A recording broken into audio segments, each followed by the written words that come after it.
Bem, vamos abrir então o noticiário falando desse jogo incrível lá em Porto Alegre, 4-3 pro Coritiba, né?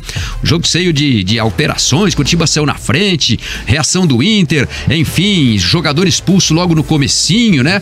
Um jogo cheio de emoções, né? Para cardíacos, foi perigoso o jogo, hein, Alexandre Senechal? Boa tarde. Boa tarde, Liane Júnior, boa tarde aos meus amigos presentes aqui no nosso Bate Pronto Curitiba e um abraço especial a você, nosso ouvinte aqui da Jovem Pan News FM, tanto no rádio no 107.1, como também no nosso YouTube, Jovem Pan Grupo RIC.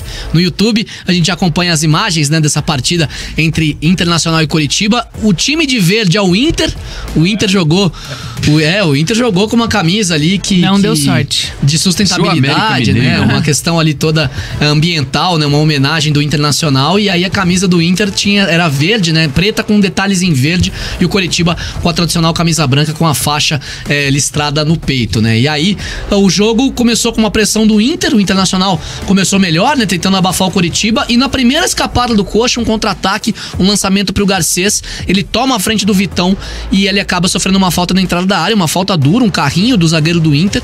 O árbitro, primeiro erro do árbitro, a gente vai falar bastante de arbitragem, mas o André Luiz Schettino Policarpo Bento, nome comprido, árbitro mineiro, ele acabou dando amarelo, aí ele foi chamado pelo VAR, o VAR fez ele ir lá no monitor olhar a imagem, ele viu que era lance claro de gol, e aí acabou expulsando o zagueiro do Inter. E a partir daí, o Coritiba melhorou no jogo, criou algumas chances, chegou ao gol com o Garcês, um cruzamento da direita em que ele cabeceou pro fundo das redes, mas ele estava impedido no lance, pouquinha coisa. Aí o Coritiba manteve a pressão, conseguiu chegar no 1-0 com o gol do próprio Garcês, uma jogada pelo lado direito, uma boa tabela do Natanael com o Robson, e aí o Garcês num rebote, né, o cruzamento do Natanael teve um toque contra pra trás, e no rebote o Garcês acabou fazendo 1-0. Aí o Internacional, mesmo com a menos, um time de muita qualidade, um time com o Alan Patrick fazendo uma temporada espetacular, o Inter conseguiu chegar ao empate, mas aí o Matheus Bianchi deixou o Coxa na frente ainda no final do primeiro tempo. No segundo tempo,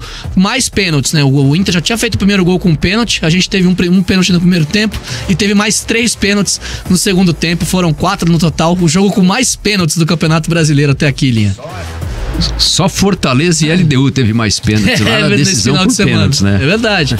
E aí a questão é que o Coxa continuou bem no jogo, mas o Inter, mesmo com a menos, tentando pressionar e tudo mais. O Coxa teve 2 pênaltis claríssimos, conseguiu fazer o terceiro e quarto gols. O Inter contou com uma falha do Gabriel e depois um pênalti muito discutível. O Kozlowski, inclusive, reclamou na coletiva de imprensa desse pênalti.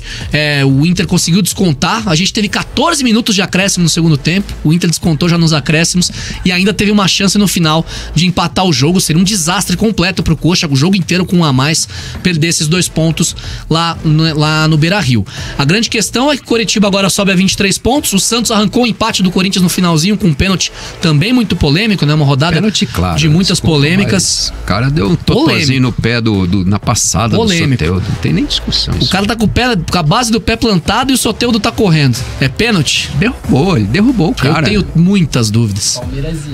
Eu tenho muitas dúvidas. Palmeiras e River Plate na Libertadores de 2020 tem um lance igualzinho, o árbitro marca o pênalti, revisa no VAR e anula.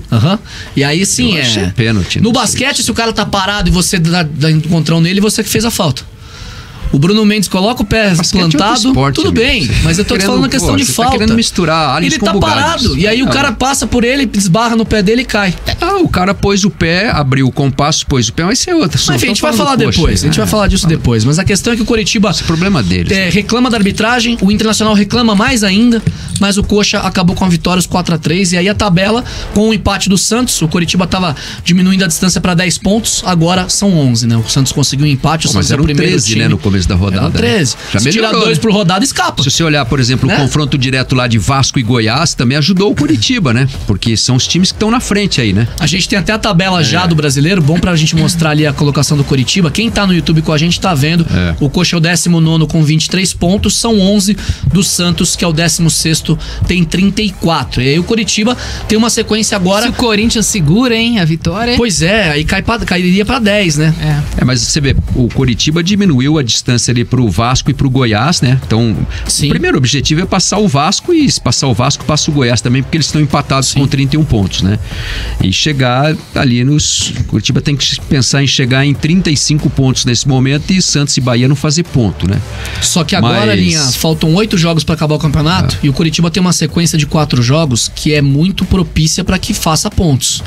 O Curitiba tem 2 jogos em casa, pega o Grêmio na quarta e pega domingo o time do Goiás, confronto direto, visita o Lanterna América Mineiro lá no Independência, na rodada seguinte, e aí faz um jogo em casa contra o Cruzeiro, que deu uma escapadinha da briga, mas era um time que tava brigando ali embaixo. Na alça de mira também, né? Então, ainda tem 37 pontos o Cruzeiro hoje é o 13º. O Curitiba tem 4 jogos. E o Corinthians na última rodada em casa, na última. Ele vai pegar a turma aí que tá na frente dele, né? Pega o Botafogo em casa, mas talvez o Botafogo já campeão. Você vê como aquela expulsão do William Farias custou caro pro Curitiba, né? Lá em Santos, né? Porque tava fazendo um bom jogo, né? Eu penso que se o Curitiba permanece com o William Farias, no mínimo tinha empatado aquela partida lá em Santos. No mínimo. Acho, pela atuação do time, né? Não tava jogando pra no perder. No final a gente viu que fez mais falta a presença dele naquela partida do que ontem, né?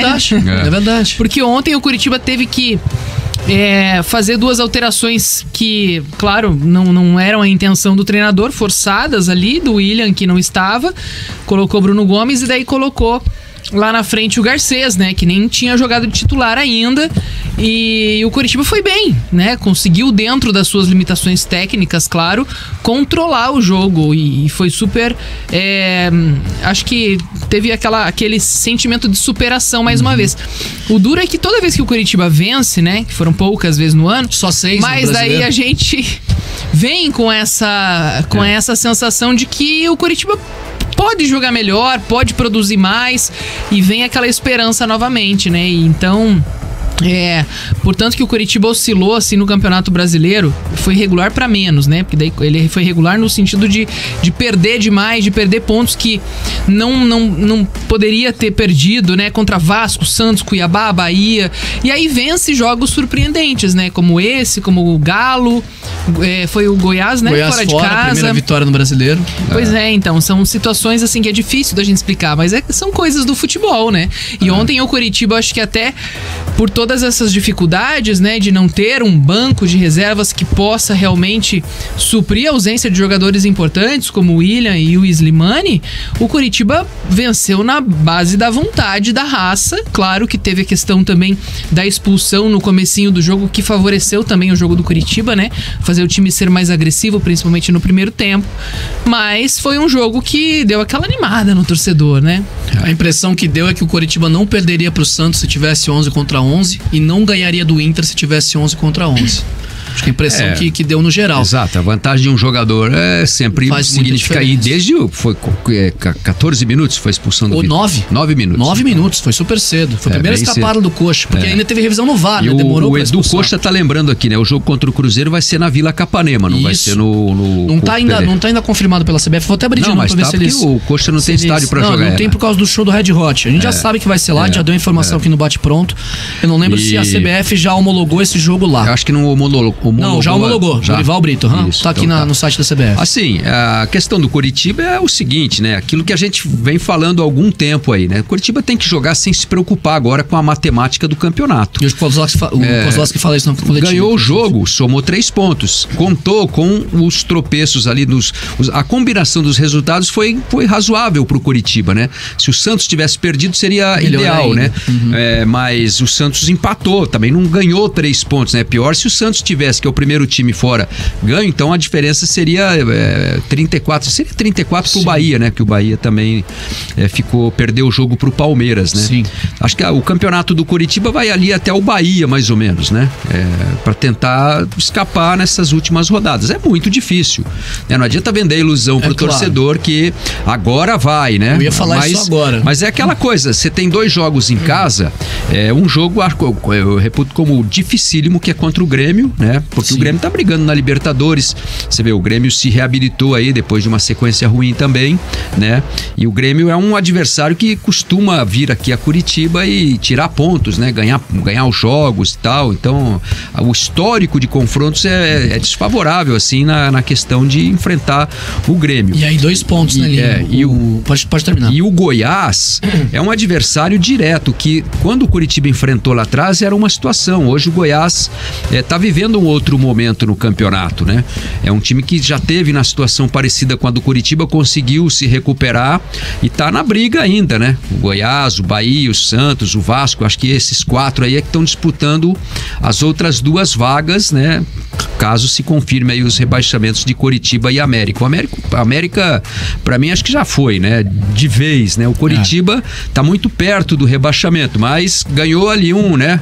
Botou o nariz um pouquinho pra fora da água. Imagina se o Curitiba ganha esses 12 pontos. Grêmio, Goiás em casa, América fora e o Cruzeiro em casa. Vai a 35. Ainda fica numa situação muito complicada.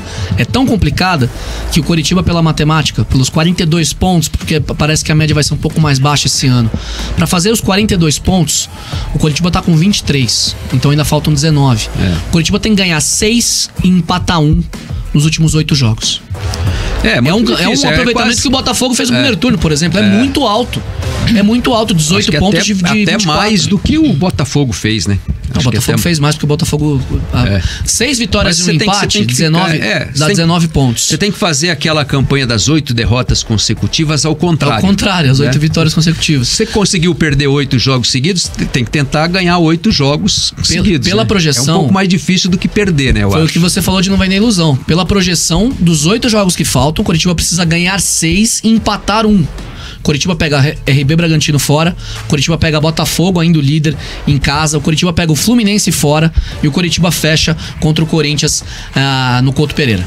Então, assim, tem jogos complicados no meio, fora o do Grêmio que o Linhares citou, e aí os confrontos diretos contra Goiás em casa, Cruzeiro em casa e o América Mineiro fora. Se o Curitiba ganhar mais 6, ele chega a 42, né? É possível se salvar, mas ainda... Se ganhar mais 6, 41, né? Depende muito do que vai acontecer nos jogos dos adversários, né?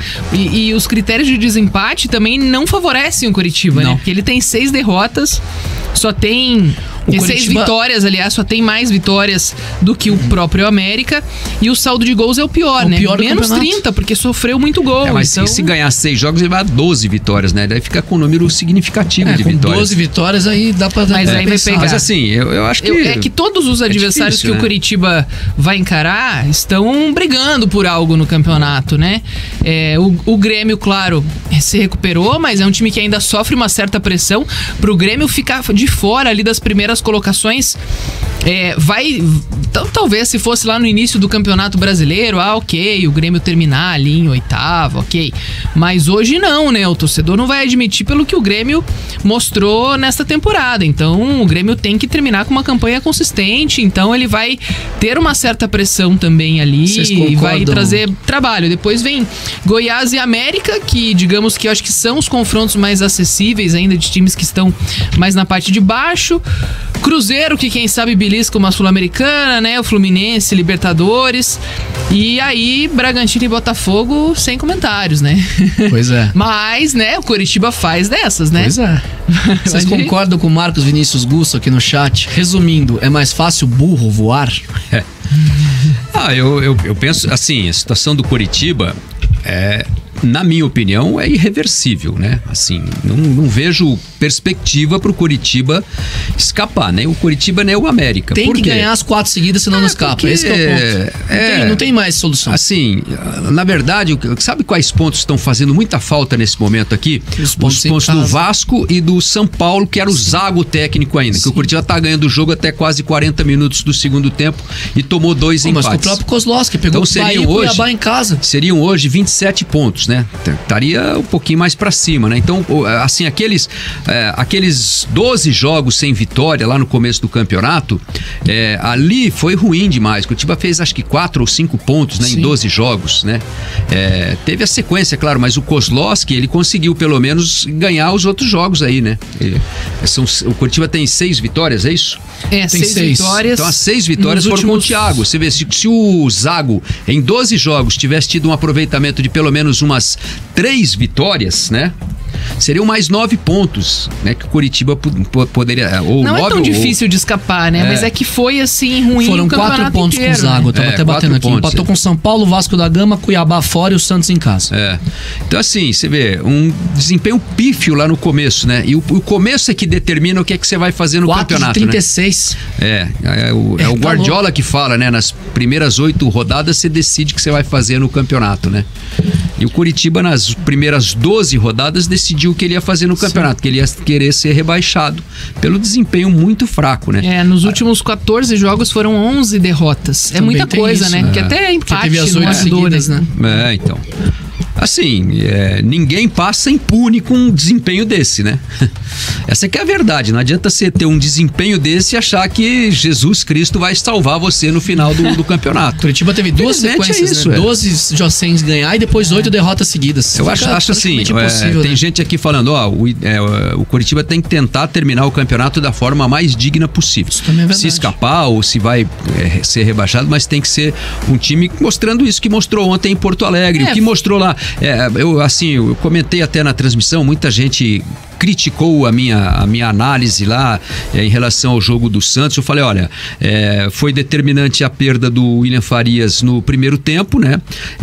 E que os jogadores, eles se empenharam, se entregaram no jogo. Claro que, você jogar desde os 37 minutos do primeiro tempo até o final, num terreno que estava pesado, com chuva, campo molhado, né? Com um jogador a menos, o esforço, ele fica cada vez maior, o cansaço e tal, e eu acho que ali os jogadores, eles entregaram, né? Muita gente achou, não, os jogadores... Não, mas eu acho que assim, não dá pra você jogar na culpa dos jogadores. Eu acho que foi muito pela expulsão do William Farias, né? Mas enfim, é isso.